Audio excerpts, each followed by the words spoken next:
السلام علیکم ورحمۃ اللہ وبرکاتہ۔ الحمد للہ نحمده ونستعینه ونستغفره ونؤمن به ونتوکل علیہ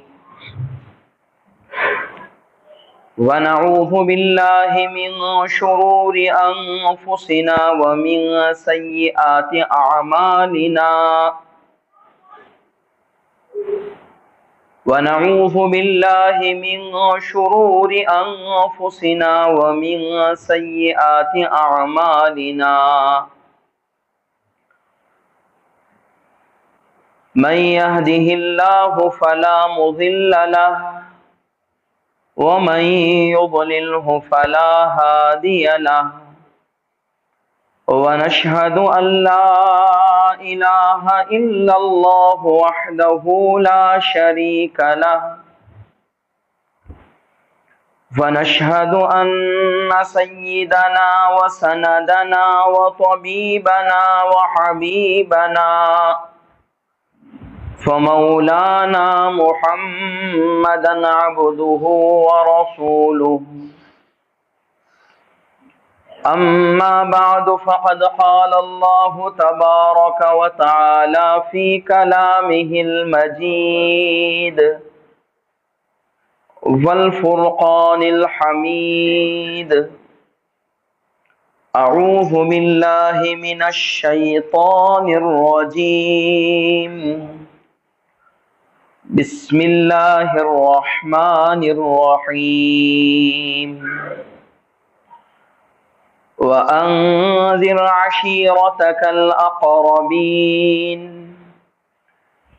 آمنت بالله صدق الله مولانا العظيم وصدق رسوله النبي الكريم ونحن على ذلك من الشاهدين والشاكرين والحمد لله رب العالمين اللهم صل على محمد وعلى آل محمد وبارك وسلم۔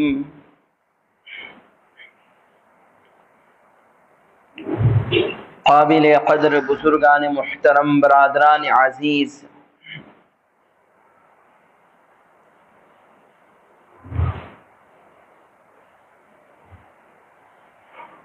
تقریباً 2 ماہ سے آپ حضرات کے سامنے جناب محمد رسول اللہ صلی اللہ علیہ وسلم کی سیرت طیبہ بیان ہو رہی ہے۔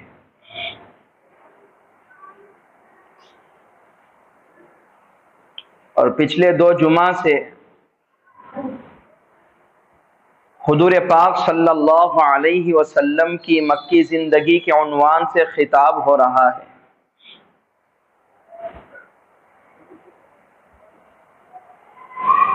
حضور پاک صلی اللہ علیہ وسلم کی مکی زندگی یہ بڑی قربانیوں والی زندگی ہے۔ حضور پاک صلی اللہ علیہ وسلم نے طائف کا قصد کیا، طائف گئے، وہاں کے لوگوں اور سرداروں کو سمجھانے کی کوشش کی، کسی نے آپ کی بات کو تسلیم نہیں کیا۔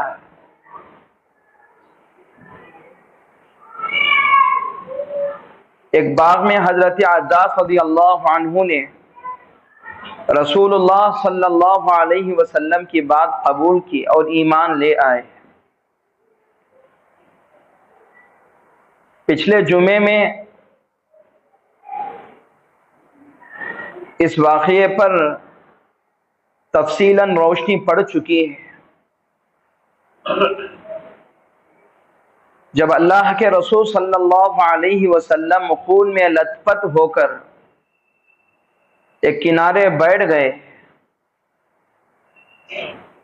آسمان سے فرشتوں کی آمد شروع ہو گئی۔ ایک فرشتہ آیا اور اس نے کہا، یا رسول اللہ، میں پہاڑوں والا فرشتہ ہوں، پہاڑوں کی خدمت میرے ہاتھ میں ہے، آپ حکم دیں، آپ اجازت دیں، آپ کی اجازت ہو تو ان طائف کے دونوں پہاڑوں کو ملا کر میں یہاں کی لوگوں کی بوٹیاں کر دوں، قیمہ کر دوں۔ اللہ کے رسول صلی اللہ علیہ وسلم نے منع فرمایا۔ ایک اور فرشتہ آیا، اس نے کہا یا رسول اللہ بد دعا تو کر دیں، ان لوگوں نے آپ کا یہ انجام کیا، آپ کا یہ حشر کیا، آپ کو ستایا، گالیاں دی، تالیاں پیٹی، برا بھلا کہا، پتھروں سے مارا، بد دعا کر دیں۔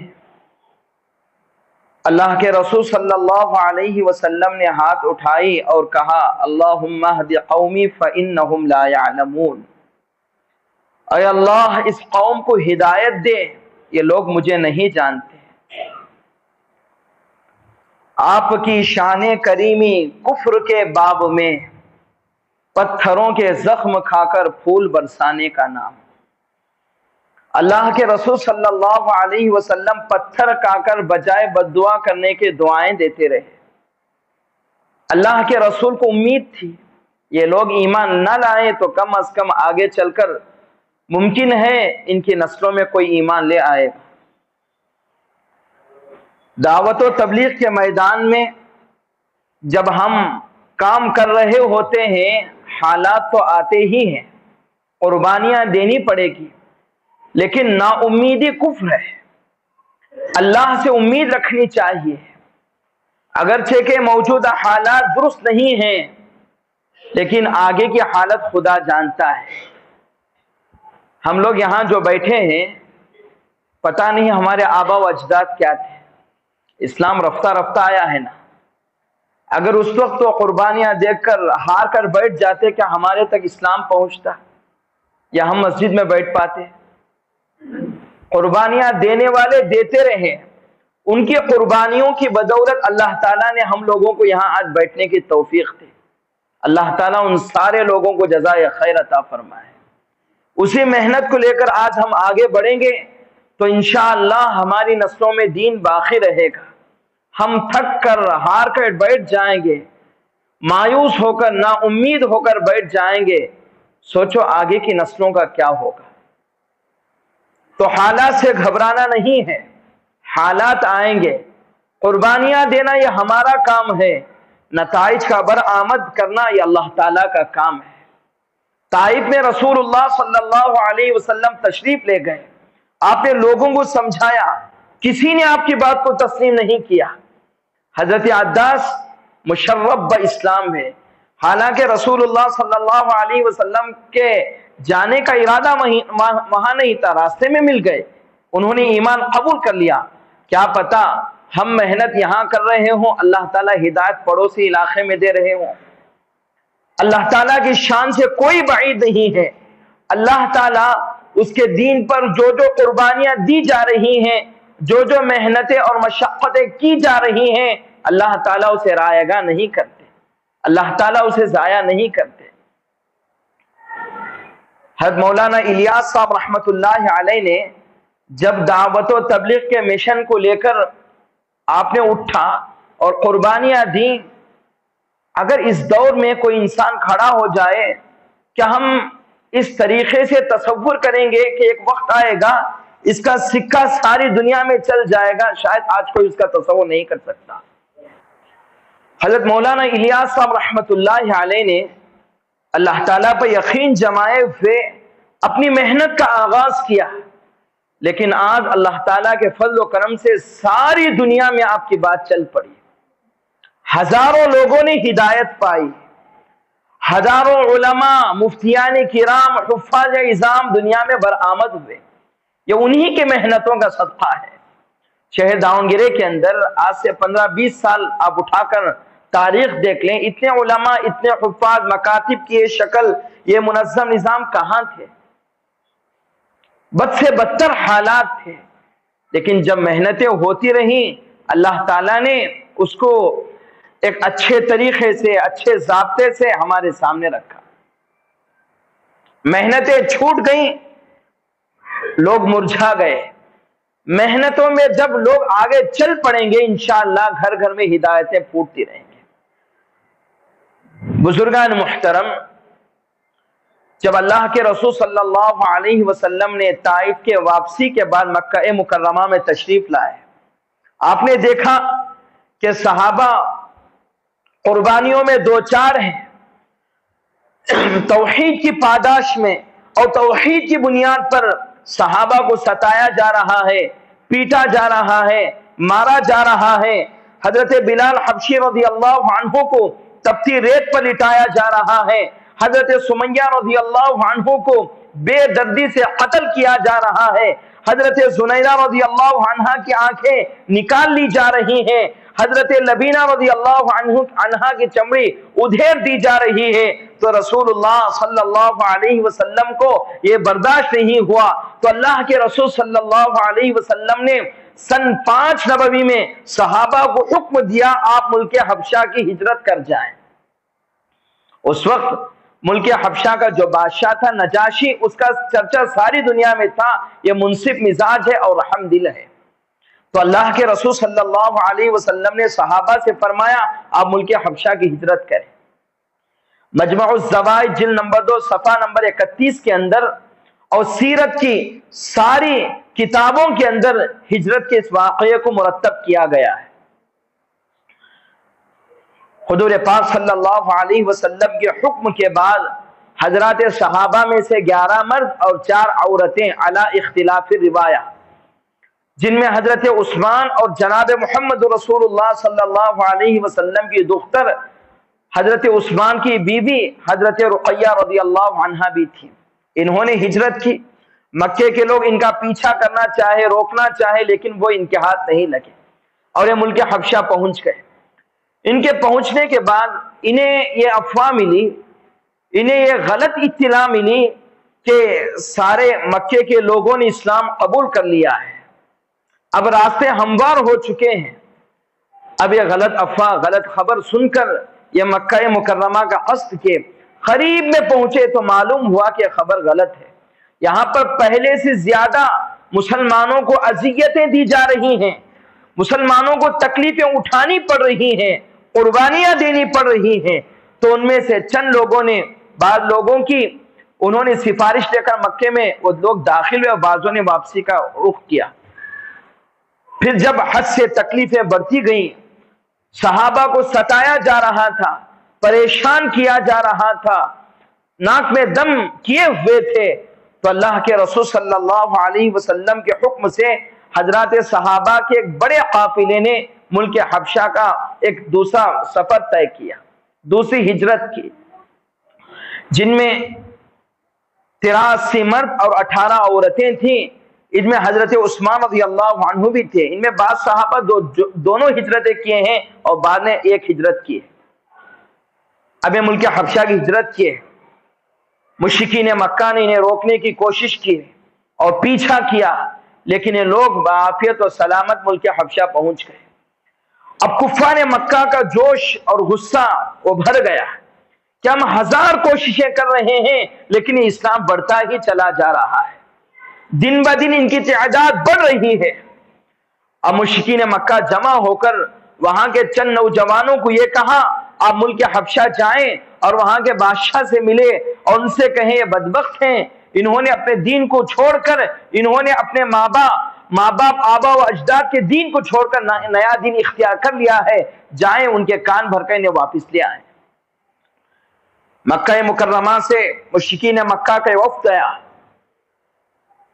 نجاشی بادشاہ کے پاس پہنچنے سے پہلے وہاں کے پادری اور بادشاہ کے چمچوں کے پاس یہ لوگ پہنچے اور ان سے کہا ہمارے یہاں کے چند بے وقوف لوگ اپنے آبا و اجداد کے دین کو چھوڑ کر ایسے دین کو اختیار کیے ہوئے ہیں جس دین کو نہ ہم جانتے ہیں نہ تم جانتے ہیں. یہ ہمارے تحائف قبول کر لو، یا ہمارے ہدایہ قبول کر لو اور نجاشی بادشاہ کے حضور ہماری سفارش کر دینا. جب نجاشی بادشاہ کے پاس یہ باتیں پہنچی، وہ منصف مزاج تھا. اس نے کہا جب تک میں ان لوگوں سے دریافت نہ کر لوں آپ کو ان کو میں آپ کے حوالے نہیں کروں گا. مسلمانوں کو بلایا گیا. مسلمان بڑے پریشان ہوئے، بھئی یہ کیا ہو رہا ہے؟ ہر طرف مصیبت ہی مصیبت ہے، آزمائش ہی آزمائش ہے۔ بہرحال ان لوگوں نے مشورہ کیا اور کہا کہ چلنا چاہیے اور جو کچھ سچی بات ہے اس کو کہنا چاہیے۔ بادشاہ نے ان سے پوچھا کہ کیا بات ہے؟ یہ لوگ آپ پر یہ جرم لگا رہے ہیں کہ آپ نے اپنے آبا و اجداد کے دین کو چھوڑ دیا، کون سا دین ہے، کیا ہے؟ تو حضرت جعفر رضی اللہ عنہ آگے بڑھے اور انہوں نے کہا کہ اے بادشاہ،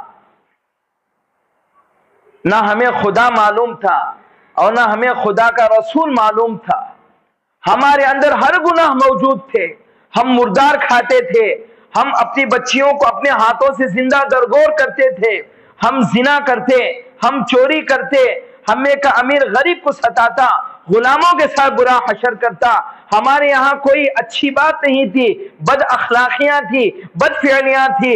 ہمارے یہاں ایک رسول پیدا ہوا جس نے ہمیں موحد پرست بنایا، ایمان کی دعوت دی، توحید کی دعوت دی، وہ وہی رسول ہے جو ہمارے یہاں پیدا ہوا ہے۔ ہم نے اس کو بچپن سے لے کر جوانی تک پایا، اس کے اندر صدق ہے، سچائی ہے، امانت داری ہے، اچھے اوصاف ہیں، اچھے اخلاق ہیں۔ اس نے ہمیں امانت داری سکھائی، اخلاق سکھائے، دین بتلایا اور اللہ کے احکام سمجھایا۔ ہم نے اس کی بات کو تسلیم کر کے ہم مسلمان ہو گئے ہیں۔ اب نجاشی بادشاہ وہ منصف مزاج تھا اور اس نے کہا بات تو عدل کی بات ہے، یہ سچائی کی بات ہے، یہ امانت داری اور وفاداری کی بات ہے۔ تو جو لوگ مکہ مکرمہ سے آئے تھے ان سے بادشاہ نے صاف کہہ دیا کہ بھائی ان کی بات عدل پر مبنی ہے، انصاف پر مبنی ہے، ان کو میں آپ کے حوالے نہیں کر سکتا۔ مشرکین مکہ کی جانب سے جو وفد آیا تھا وہ مایوس ہو کر جانے لگا۔ ان میں سے ایک شخص نے کہا کہ میں کل ایسی تدبیر اپناؤں گا اور ایسی بات بادشاہ کے سامنے بناؤں گا کہ یہ ان کی سرے سے جڑ ہی ختم کر دے۔ اب دوسرے لوگ جو تھے انہوں نے کہا کہ بھائی اگرچہ کہ مسلمان ہوئے ہیں لیکن یہ ہمارے رشتہ دار ہی ہیں، رہنے دیں، جینے دیں۔ لیکن اس نے کہا، ضد میں آ کر کہا نہیں، انہیں ایسے آسانی سے ہم جینے نہیں دیں گے۔ پھر چنانچہ دوسرے دن اس مکے کے وفد نے بادشاہ کے پاس جا کر یہ کہا کہ اے بادشاہ، یہ حضرت عیسیٰ علیہ السلام کی شان میں گستاخی کرتے ہیں، انہیں اللہ کا بیٹا تسلیم نہیں کرتے۔ بادشاہ نے پھر مسلمانوں کو بلایا، پہلے سے زیادہ مسلمان پریشان ہو گئے اور حضرت جعفر رضی اللہ عنہ نے آ کر کہا کہ اے بادشاہ نے پوچھا کہ آپ حضرت عیسیٰ کے بارے میں کیا کہتے ہیں؟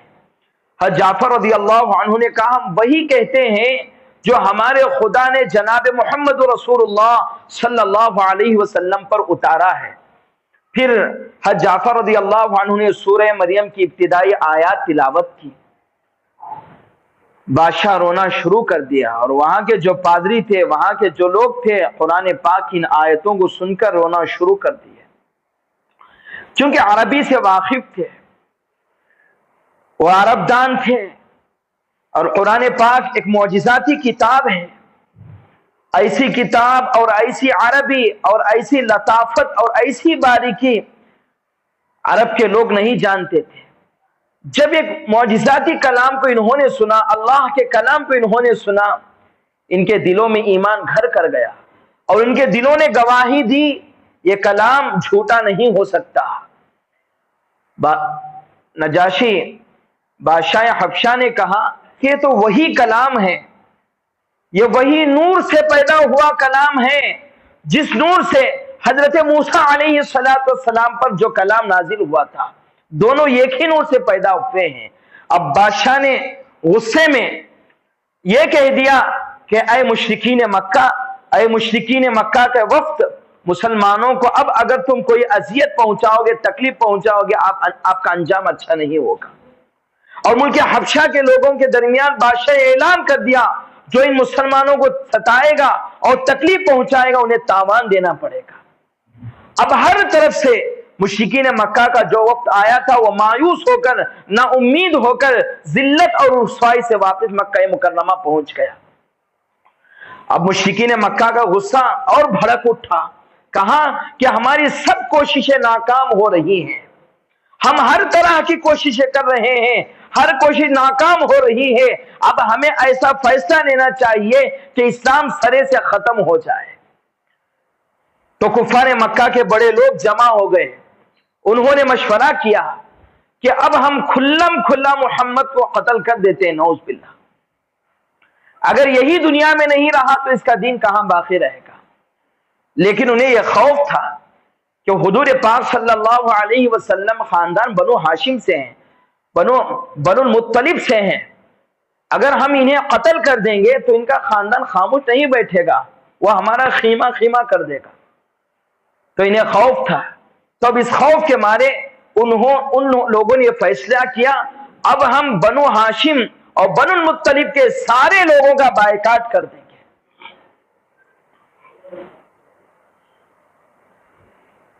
فیصلہ کر کے انہوں نے ایک تحریری شکل میں اس فیصلے کو لایا اور مکہ مکرمہ میں اس فیصلے کو لٹکا دیا. یکم محرم الحرام 7 نبوی کا یہ زمانہ تھا. یہ ایسا دور تھا کہ اس میں تحریر لکھی ہوئی تھی, نہ ان مسلمانوں سے کوئی ملے گا, نہ ان سے کوئی بات کرے گا, نہ ان سے کوئی سودا کرے گا, نہ ان کا کوئی منہ دیکھے گا, نہ ان کو کوئی کھلائے گا نہ پلائے گا. مسلمانوں کی تعداد کم ہے, ہر طرف سے آزمائشات, ہر طرف سے تکلیفیں, ہر طرف سے مصائب اور آلام. مسلمانوں نے 2 پہاڑیوں کے درمیان جسے شعاب ابی طالب کہا جاتا ہے وہاں پناہ لی اور 3 سال کے عرصے تک یہ مصائب اور مشکلات اور پریشانیاں برداشت کرتے رہے. ان کے پاس تھوڑا کھانا تھا, ختم ہو گیا. پتے کھاتے ہوئے انہوں نے زندگی گزاری, چمڑے کھاتے ہوئے انہوں نے زندگی گزاری. یہ عجیب و غریب زمانہ تھا. عورتیں بھوک کی وجہ سے چلاتے, بوڑھے بھوک کی وجہ سے چلاتے, بچے بھوک کی وجہ سے چلاتے, معصوم بچے اور دودھ پیتے بچے. ماؤں کے لیے کھانا نہ ہونے کی بنیاد پر ان کے سینوں سے دودھ ختم ہو چکا تھا. دودھ نہ ہونے کی بنیاد پر یہ بل بلاتی اور چلاتی, اور عورتیں یہ کہتی ہیں ہم تو بھوک کو برداشت کر لیتی ہیں لیکن ہمیں ہمارے بچوں کے چلانے نے, ہمارے بچوں کے تڑپنے نے ہمیں بے قابو کر دیا ہے. میرا کہنا آپ کا سننا بڑا آسان ہے. جن لوگوں نے ہمارے خاطر قربانیاں دی ہیں, کبھی قربانی دے کر دیکھو, پھر اس کا مزہ پتا چلے گا.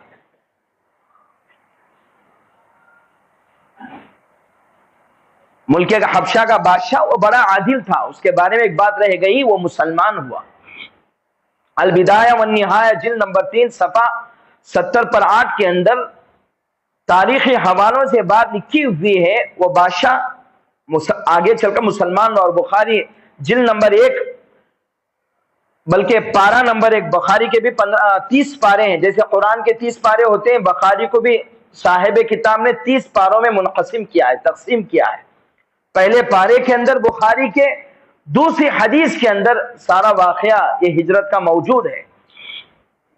بادشاہ مسلمان ہوا اور ایک مرتبہ اس نے حضور پاک صلی اللہ علیہ وسلم کی شان میں محفل قائم کی, اور قائم کر کے حضور پاک صلی اللہ علیہ وسلم کی تعریف میں رطب اللسان ہوا, اور اس نے کہا کہ میں اللہ کے رسول صلی اللہ علیہ وسلم کی زیارت کا مشتاق ہوں. حضور پاک صلی اللہ علیہ وسلم مدینہ طیبہ کی ہجرت کر گئے تھے. ابھی وہ اس کی یہ اشتیاق باقی تھا, اس کا وصال ہو گیا. حضرت جبرائیل علیہ السلام حضور پاک صلی اللہ علیہ وسلم کی یہاں تشریف لائے اور کہا یا رسول اللہ صلی اللہ علیہ وسلم, نجاشی کا انتقال ہو گیا ہے وہ آپ پر ایمان لے آیا ہے. اللہ کے رسول صلی اللہ علیہ وسلم نے اللہ سے فرمایا یا اللہ اس وقت میرے لیے حکم کیا ہے, میں کیا کروں؟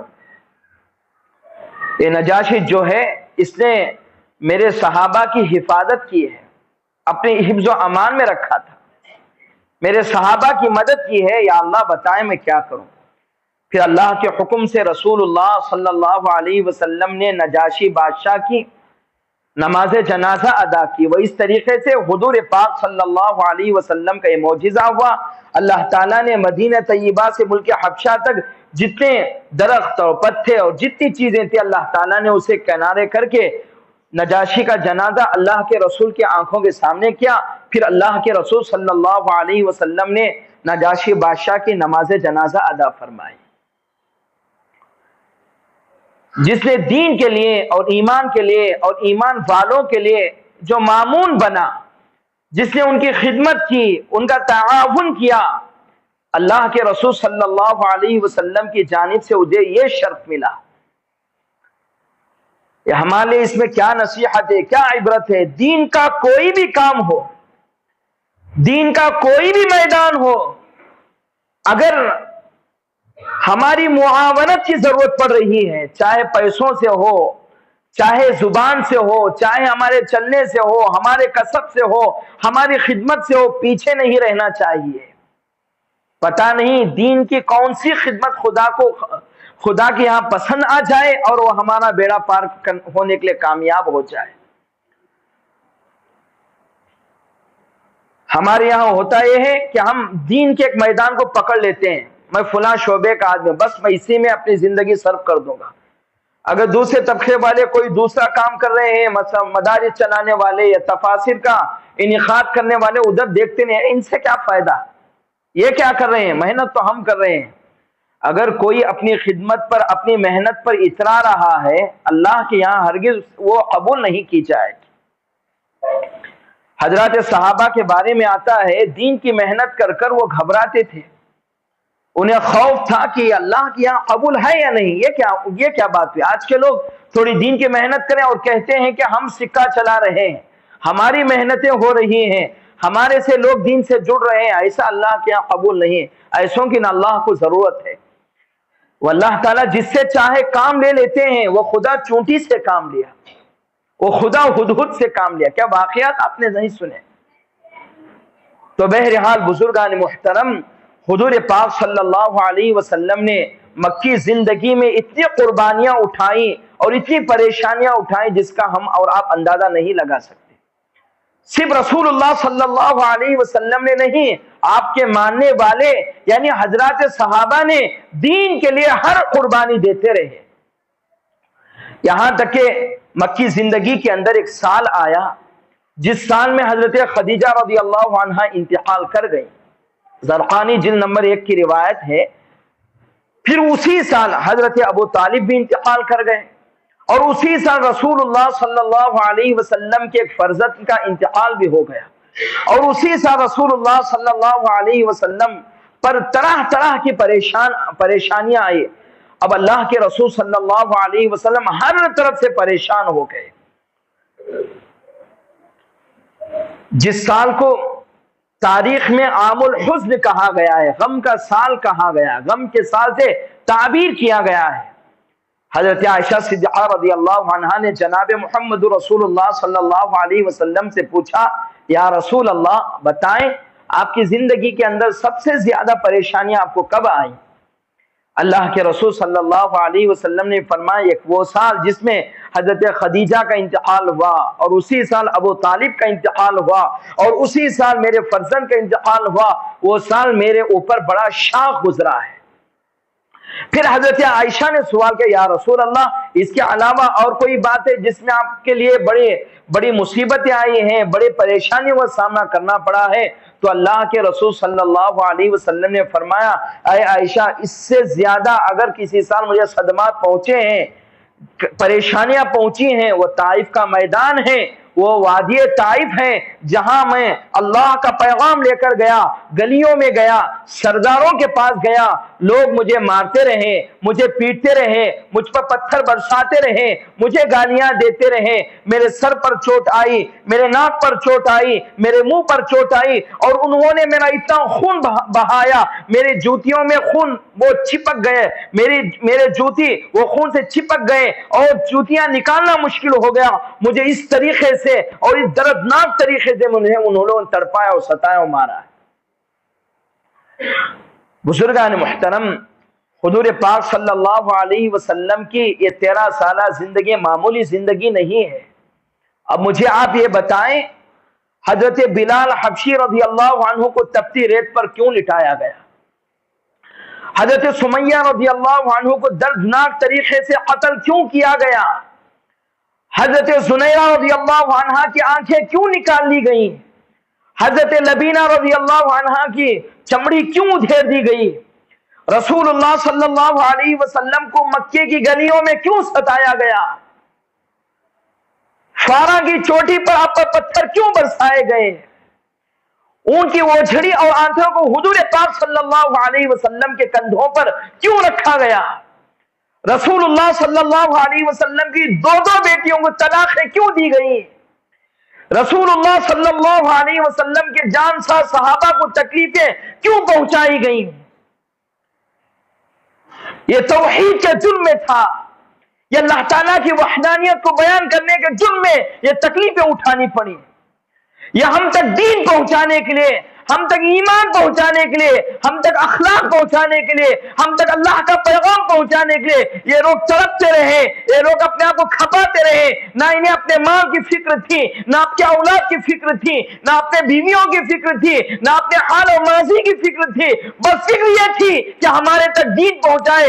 ہم انہی کا آج نام لینے والے، ہم رسول اللہ کا نام لینے والے، رسول اللہ کے غلاموں کا نام لینے والے، انہی کا نام لے کر اور اچھی اچھی ہم دعوتیں کھا کر، اچھے اچھے میلاد کا جشن منا کر آج ہم کیا ثابت کرنا چاہ رہے ہیں؟ کیا ہماری زندگیوں کے اندر یہ قربانیاں ہیں؟ آج کوئی دین کا کام لے کر کھڑا ہو جاتا ہے، ہر طرف سے مخالفت شروع ہوتی ہے، حق بات بیان کی جاتی ہے، ہر طرف سے مخالفت شروع ہوتی ہے۔ حضور پاک صلی اللہ علیہ وسلم دین کا پیغام لے کر کھڑے ہو گئے، صحابہ آپ کے معین و مددگار بنے ہی نہیں بنے، اتنی قربانیاں دینے کے، اتنی قربانیاں ہونے کے بعد اور اتنی پریشانیاں آنے کے بعد دین پر ثابت قدم رہے یا نہیں رہے؟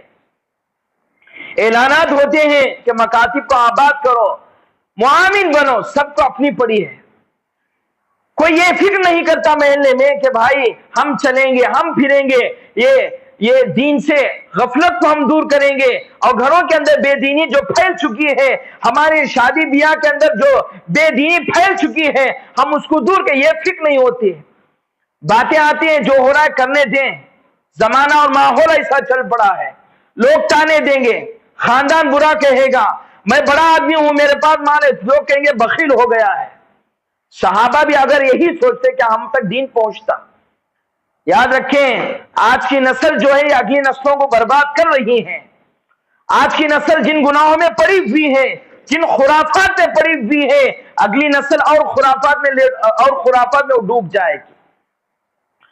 حضور پاک صلی اللہ علیہ وسلم کا نام لے کر جشن منانے سے کوئی محمدی نہیں ہوتا، عاشق رسول نہیں ہوتا۔ جب دین کا کوئی تقاضا آئے اور قربانی کا وقت پڑے، قربانی دینی پڑے گی۔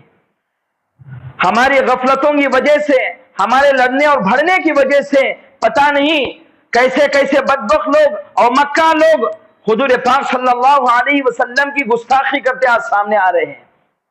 ہمارے پر کوئی جواب نہیں، محنتیں ہو رہی ہیں، سب کچھ ہو رہے ہیں، لیکن کوئی کام نہیں بن رہا۔ جماعتیں کوسی بھی کیوں نہ ہو، مسلکیں کوسی کیوں نہ ہو، سب پر نماز فرض ہے، کوئی اوپر پڑھتا ہے کوئی نیچے پڑھتا ہے، اللہ کے ہاں کون سی نماز قبول ہوگی کسی کو پتہ نہیں، بہرحال نماز فرض ہے۔ فرض نماز پر بات نہیں ہوتی، ان مسائل کو لے کر لوگ اڑ جاتے ہیں کہ وہ ایسے پڑھ رہا ہے، یہ ایسے کر رہا ہے، وہ ایسے کیا، وہ ایسے کیا۔ کیا چیزیں ہیں؟